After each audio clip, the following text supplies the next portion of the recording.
Ever wondered how people in the Old Testament dealt with sin before Jesus? The answer lies in something called the sin offering. Let's dive into what that was all about. Laws for sin offerings. And the Lord spoke to Moses, saying, "Speak to the people of Israel, saying, if anyone sins unintentionally in any of the Lord's commandments about things not to be done, and does any one of them, if it is the anointed priest who sins, thus bringing guilt on the people, then he shall offer for the sin that he has committed a bull from the herd without blemish to the Lord for a sin offering. He shall bring the bull to the entrance of the tent of meeting before the Lord, and lay his hand on the head of the bull, and kill the bull before the Lord. And the anointed priest shall take some of the blood of the bull, and bring it into the tent of meeting. And the priest shall dip his finger in the blood, and sprinkle part of the blood 7 times before the Lord in front of the veil of the sanctuary. And the priest shall put some of the blood on the horns of the altar of fragrant incense before the Lord that is in the tent of meeting. And all the rest of the blood of the bull he shall pour out at the base of the altar of burnt offering that is at the entrance of the tent of meeting.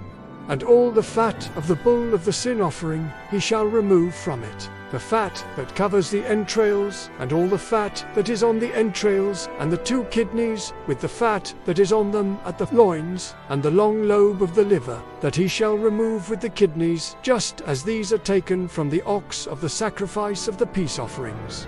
And the priest shall burn them on the altar of burnt offering.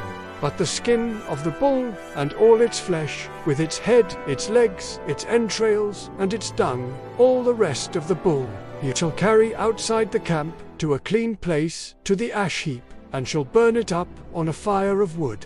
On the ash heap it shall be burned up. If the whole congregation of Israel sins unintentionally, and the thing is hidden from the eyes of the assembly, and they do any one of the things that by the Lord's commandments ought not to be done, and they realize their guilt when the sin which they have committed becomes known, the assembly shall offer a bull from the herd for a sin offering, and bring it in front of the tent of meeting. And the elders of the congregation shall lay their hands on the head of the bull before the Lord, and the bull shall be killed before the Lord.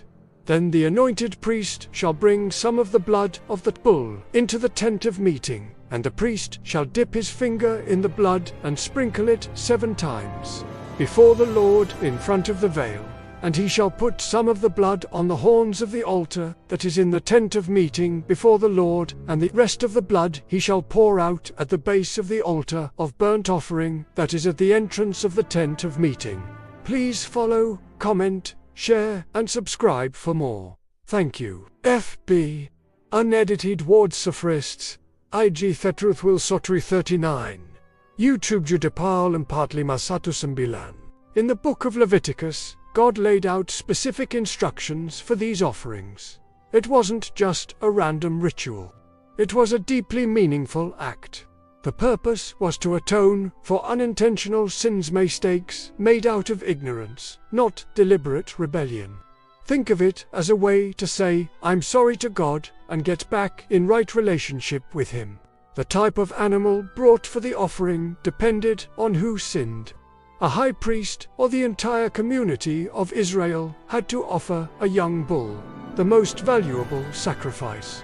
A leader or ruler would bring a male goat.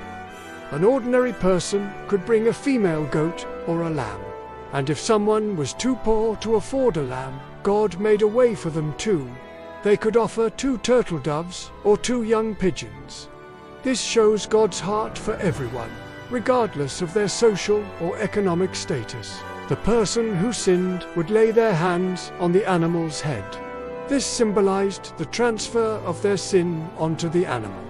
The animal was then sacrificed, and its blood was sprinkled in specific places in the tabernacle by the priest. This blood represented the life given to cover the sin. These sin offerings were a powerful picture, a shadow of the ultimate sacrifice to come. They constantly reminded people of the seriousness of sin and the need for a substitute. Every single offering pointed forward to Jesus Christ, the perfect Lamb of God.